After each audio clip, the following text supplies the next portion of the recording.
고 이건희 회장이 영면에 들면서 유언장 여부에 관심이 쏠리고 있습니다. 만약 유언장에 재산 상속 방식을 써놨다면 이에 따라 삼성그룹의 승계 문제와 지배구조가 결정될 수 있기 때문입니다.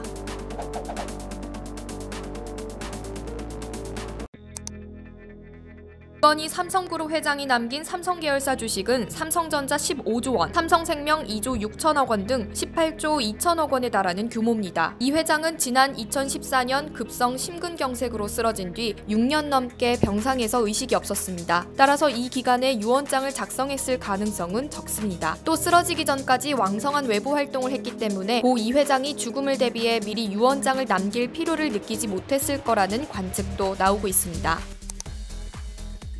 그러나 이 회장이 사후 경영권 분쟁 가능성을 없애기 위해 유언장을 남겼을 것으로 추측하는 전망도 있습니다. 유언장이 없어 재산 상속을 둘러싸고 형인 이맹희 전 CJ 명예회장과 법적 분쟁을 벌였던 경험이 있기 때문입니다. 한 재계 관계자는 언제나 10년 뒤를 내다보며 사업 전략을 구상해온 고 이 회장의 치밀한 성격을 감안하면 유언장을 남겼을 가능성을 배제할 수 없다고 말했습니다.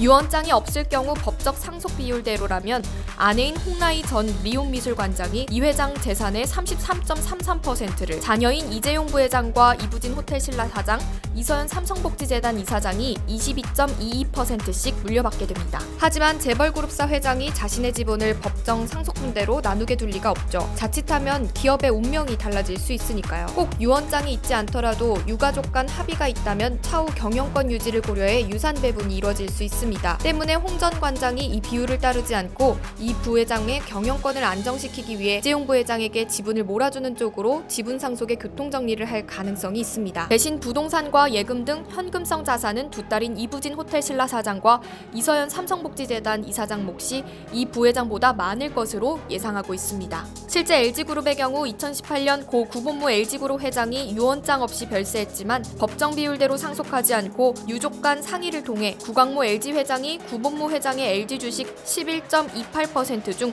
8.8%를 상속받고 장녀 구연경 씨와 차녀 구연수 씨가 각각 2%와 0.5%를 받은 사례가 있습니다. 앞서 이재용 삼성전자 부회장은 2017년 12월 국정농단 사건 재판에서 회장님의 유언장 내용이 정확히 어떻게 돼 있는지, 지분이 어떻게 될 것인지는 제가 말할 사항이 아니다라고 말해 유언장 존재 여부에 대해 명확하게 밝히지는 않았습니다. 삼성 내부에서도 유언장 존재 여부에 대해서는 전혀 아는 바가 없다고 알렸는데요. 만약 유언장이 존재한다 할지라도 유족들이 자발적으로 유언장 내용을 밝히지 않는 한 상속세 신고 기한인 6개월 이후, 상장사 주식의 소유권 변경 등에 대한 공시 규정에 따라 내년 4월 후에야 대체적으로나마 내용이 드러날 예정입니다.